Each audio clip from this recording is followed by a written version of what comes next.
Paura a Vicenza, lungo il centralissimo viale Milano, dove un violento incendio è divampato in un appartamento al quarto piano di un condominio, con fumo e fiamme che hanno devastato l'abitazione. Quando il fumo si è propagato anche per le scale e le fiamme hanno iniziato a uscire dalle finestre, i residenti sono fuggiti in strada, dove si sono radunate decine di persone, compresi i commercianti della zona.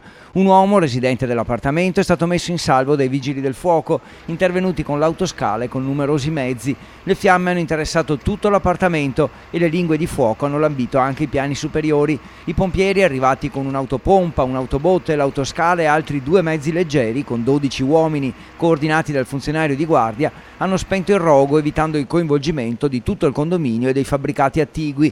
L'uomo salvato, che aveva inalato fumo, è stato preso in cura dal personale del SUEM 118, intervenuto con un'autoambulanza e l'automedica, e quindi trasportato in ospedale. Tutti i residenti hanno fatto in tempo a uscire dallo stabile. Subito dopo sono iniziate le operazioni di sopralluogo per determinare le cause dell'incendio. La polizia municipale ha chiuso per tutto il pomeriggio la strada per consentire le operazioni di soccorso, con inevitabili ripercussioni sul traffico.